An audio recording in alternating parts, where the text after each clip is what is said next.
This is the story of a man named Stanley. Stanley worked for a company in a big building where he was employee number 427. Employee number 427's job was simple. He sat at his desk in room 427 and he pushed buttons on the keyboard. Orders came to him through a monitor on his desk, telling him what buttons to push, how long to push them, and in what order. This is what employee 427 did every day of every month of every year.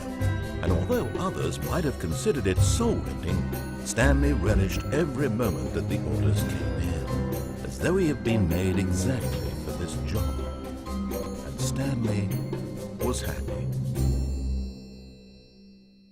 And then one day, something very peculiar happened.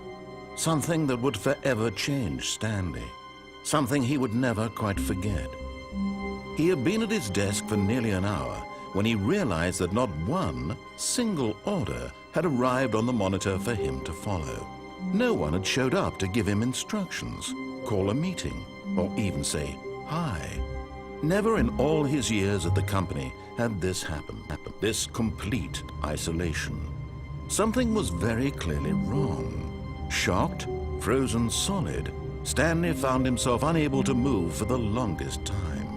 But as he came to his wits and regained his senses, he got up from his desk and stepped out of his office.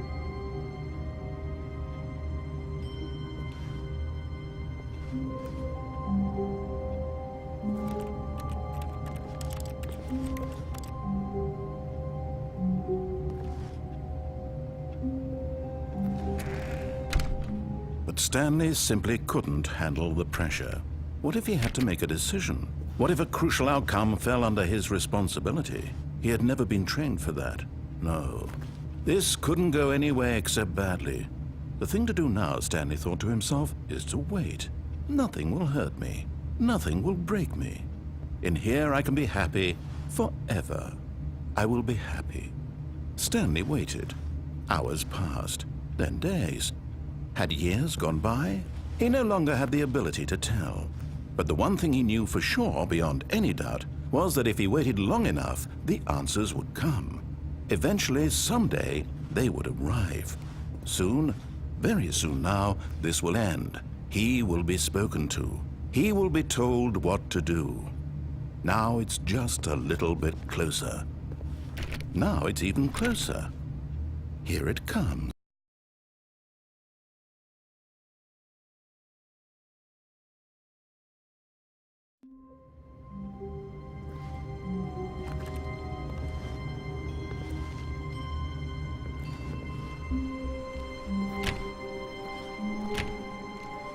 Someone was following Stanley. He was sure of it. If he checked over his shoulder now, he would surely catch them. It was only a matter of time.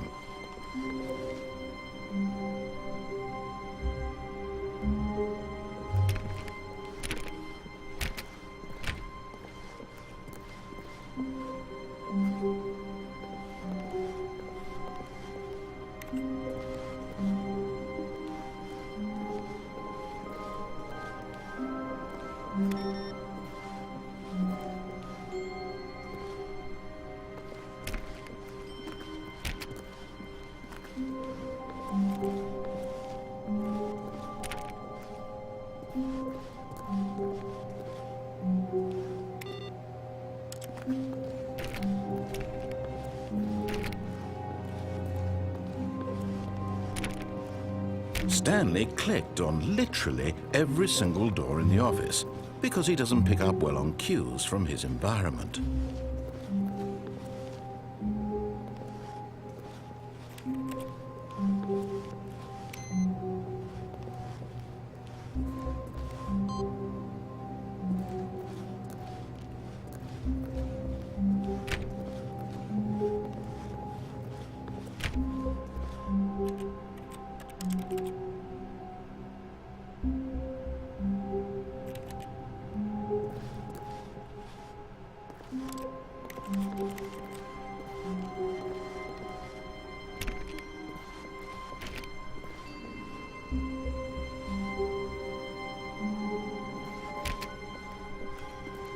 When Stanley came to a set of 2 open doors, he entered the door on his left.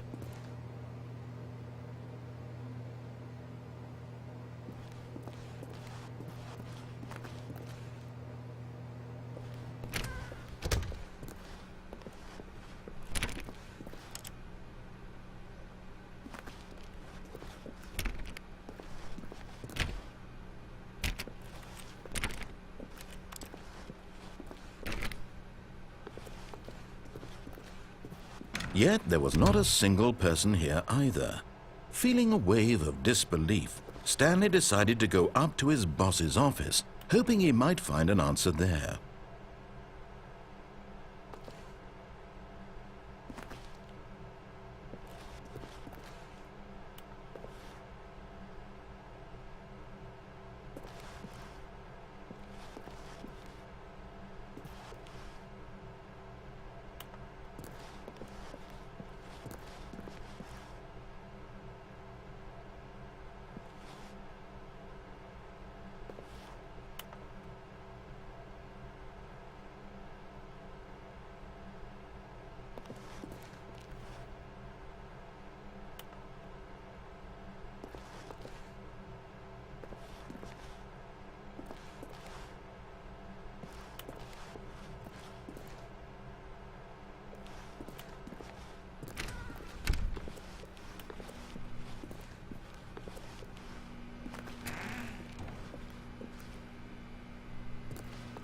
Stanley stepped into the broom closet, but there was nothing here, so he turned around and got back on track.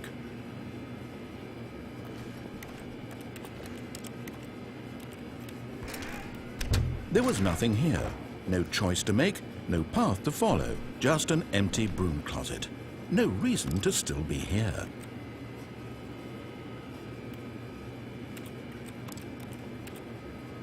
It was baffling that Stanley was still just sitting in the broom closet.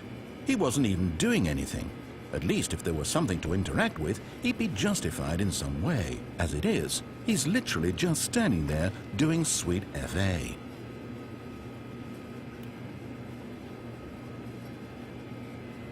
Are you really still in the broom closet? Standing around doing nothing? Why? Please offer me some explanation here. I'm genuinely confused.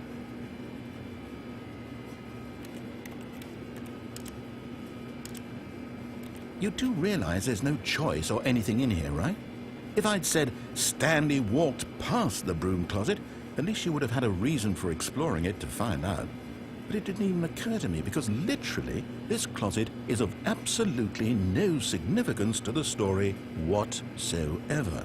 I never would have thought to mention it.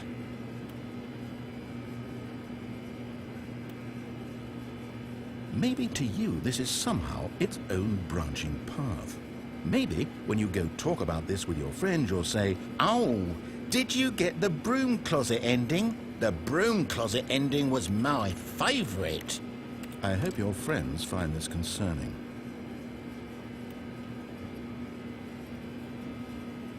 Stanley was fat and ugly and really stupid. He probably only got the job because of a family connection. That's how stupid he is. That or with drug money. Also, Stanley is addicted to drugs and hookers. Well, I've come to a very definite conclusion about what's going on right now. You're dead. You got to this broom closet, explored it a bit, and were just about to leave because there's nothing here, when a physical malady of some sort shut down your central nervous system and you collapsed on the keyboard. Well, in a situation like this, the responsible thing is to alert someone nearby so as to ensure that your body is taken care of before it begins to decompose. Hello? Anyone who happens to be nearby? The person at this computer is dead. He or she has fallen prey to any number of your countless human physiological vulnerabilities. It's indicative of the long-term sustainability of your species. Please remove their corpse from the area and instruct another human to take their place at the computer, making sure they understand basic first-person video game mechanics and filling them in on the history of narrative tropes in video gaming, so that the irony and insightful commentary of this game is not lost on them. All right, when you've done that, just step out into the hallway.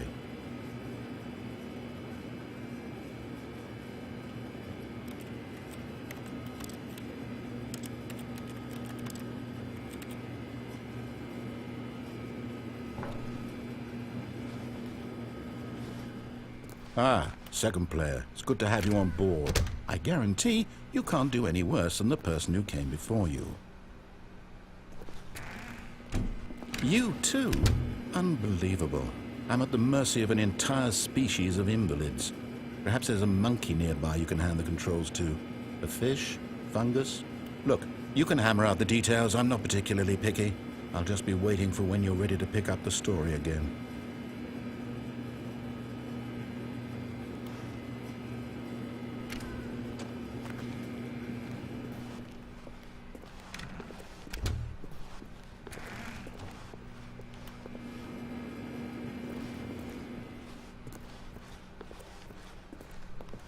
Coming to a staircase, Stanley walked upstairs to his boss's office.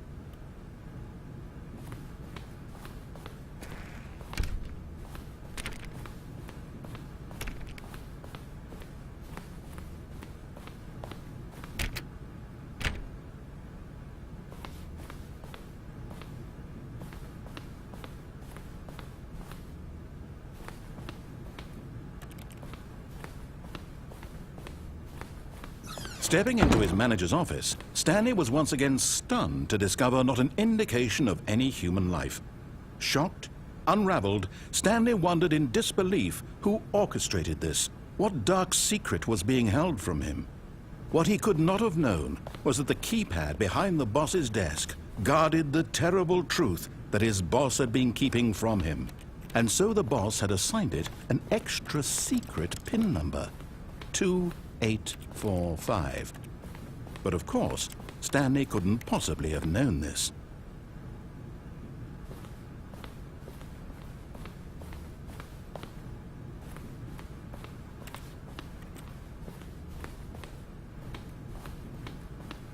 Stanley just sat around twiddling his thumbs. Trying to input anything on the device was useless, since he could never possibly know that the combination was 2845.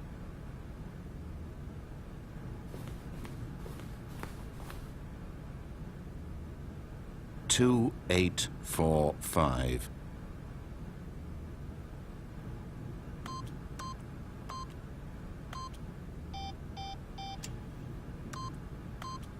Eight. Stanley simply began entering random codes into the keypad, knowing full well forgot. But it turns out that the panel's emergency override kicked in, and the door just opened all by itself. And Stanley got the hell along with the story. Well, whoop-de-doo.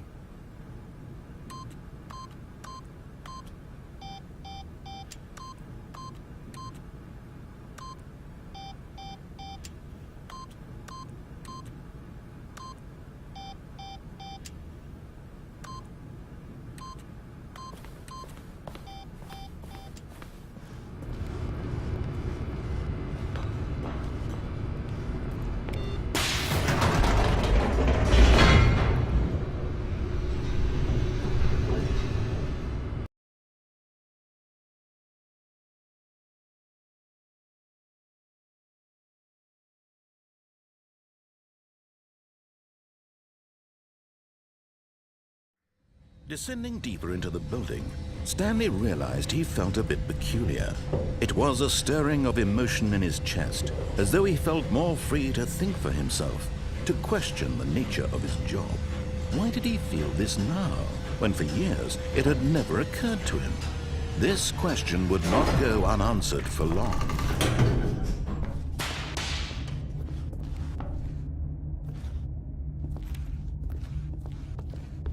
Stanley walked straight ahead through the large door that read Mind Control Facility.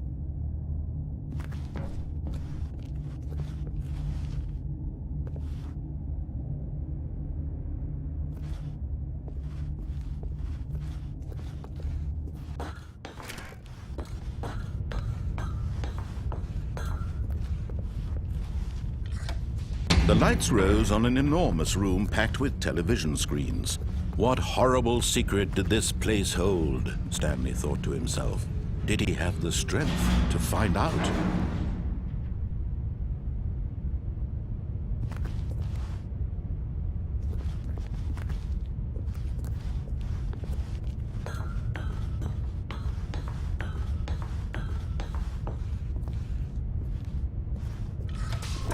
Now the monitors jumped to life, their true nature revealed. Each bore the number of an employee in the building, Stanley's co-workers. The lives of so many individuals reduced to images on a screen, and Stanley, one of them, eternally monitored in this place where freedom meant nothing.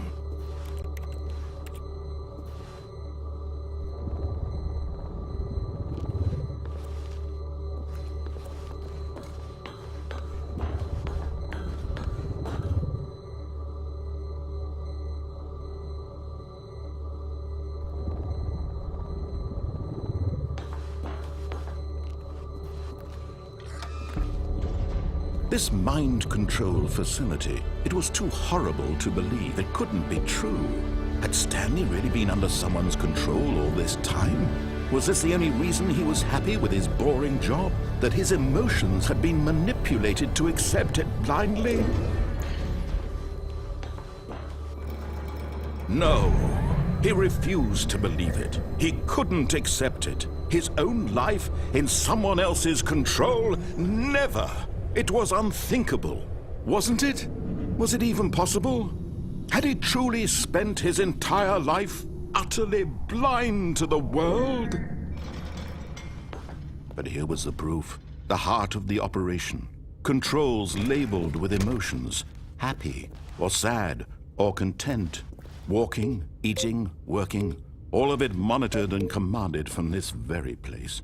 And as the cold reality of his past began to sink in, Stanley decided that this machinery would never again exert its terrible power over another human life. For he would dismantle the controls once and for all.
And when at last he found the source of the room's power, he knew it was his duty, his obligation, to put an end to this horrible... Oh, Stanley, you didn't just activate the controls, did you? After they kept you enslaved all these years, you go and you try to take control of the machine for yourself. Is that what you wanted? Control? Oh, Stanley, I applaud your effort, I really do. But you need to understand, there's only so much that machine can do. You were supposed to let it go, turn the controls off, and leave. If you want to throw my story off track, you're going to have to do much better than that. I'm afraid you don't have nearly the power you think you do. For example, and I believe you'll find this pertinent, Stanley suddenly realized he had just initiated the network's emergency detonation system. In the event that this machine is activated without proper DNA identification, nuclear detonators are set to explode, eliminating the entire complex. How long until detonation then? Let's say 2 minutes. Ah, now this is making things a little more fun, isn't it, Stanley? It's your time to shine. You are the star. It's your story now. Shape it to your heart's desires. Oh, this is much better than what I had in mind. What a shame we have so little time left to enjoy it. Mere moments until the bomb goes off. But what precious moments each one of them is. More time to talk about you, about me, where we're going. What all this means. I barely know where to start. What's that? You'd like to know where your co-workers are? A moment of solace before you're obliterated? All right, I'm in a good mood. You're gonna die anyway. I'll tell you exactly what happened to them. I erased them. I turned off the machine. I set you free.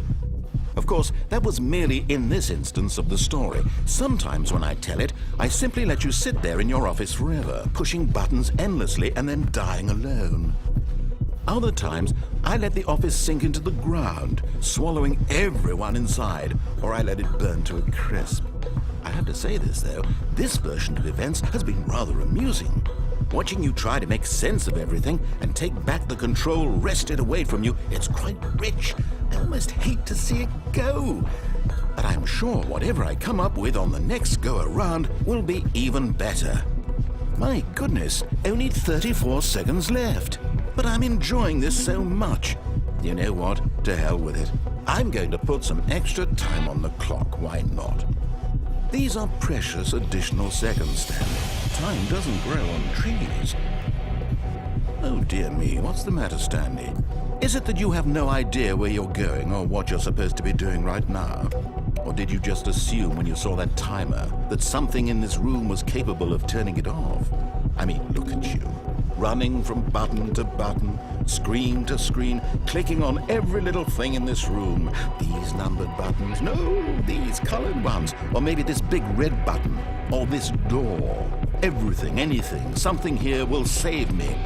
Why would you think that, Stanley? That this video game can be beaten?